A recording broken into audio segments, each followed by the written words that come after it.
Dieselgate refers to the actions of car manufacturing company Volkswagen, who had programmed vehicles to activate certain emission controls during testing. These allowed the vehicles to fall under the legal diesel emission standards during regulatory testing.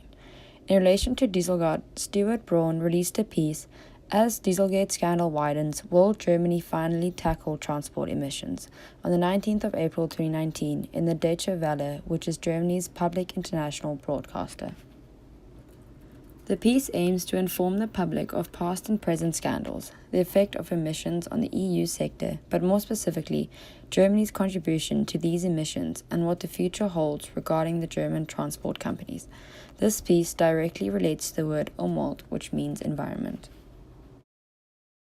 Transport is the only major EU sector in which CO2 emissions have been on an upward trend for decades.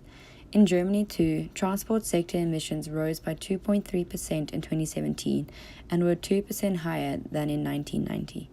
Transport accounts for around 25% of total carbon emissions in Europe and 18% in Germany. This led to the German Aerospace Center demanding that fossil fuel-powered vehicles need to be completely phased out by 2025 or 2028 at the latest in order for global warming to be limited to 1.5 degrees as demanded by the UN Intergovernmental Panel on Climate Change. Germany suffers the fourth highest health burden in the world from transport-related pollution, which was reported in an International Council on Clean Air study that estimates 13,000 premature deaths were caused by transport-related pollution in Germany in 2015. This is roughly 31% of all outdoor air pollution health impacts. The same report suggests that diesel vehicles in Stuttgart, Germany's auto capital, were responsible for 78% of the health burden from transport emissions in 2015. This is higher than any other major city in the world. There have been multiple state and federal court actions to have diesel vehicles banned in the German cities on the grounds of air quality. Bans were imposed in Munich, Stuttgart, Leipzig, Hamburg, and Bonn.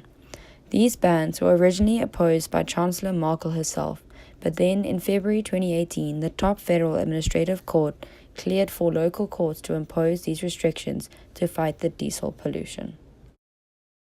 Braun writes that as the emissions cheating scandal continues to escalate, perhaps the German auto industry have reached a tipping point as the industry is still being put under pressure. A specific entity buckling under the pressure is the German Federal Motor Transport Authority. Benjamin Steffen, a transport and climate change campaigner at Greenpeace, says that the German Federal Motor Transport Authority has woken up and are no longer an institute seen serving the car industry, but rather an actual regulating institute.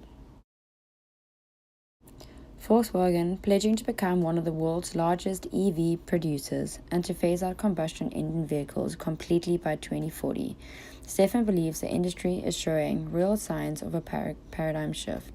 Indicative of this is the BMW Group telling Deutsche Welle they accept the challenge of meeting the 2030 CO2 emissions reduction target.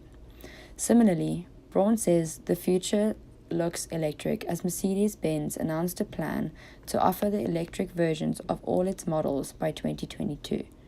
Dorothy Saar, who heads Transportation and Air Pollution Control at Environmental Action Germany, that the government and industry having lost so much trust, any mobility revolution in Europe's largest economy might ultimately be up to the people.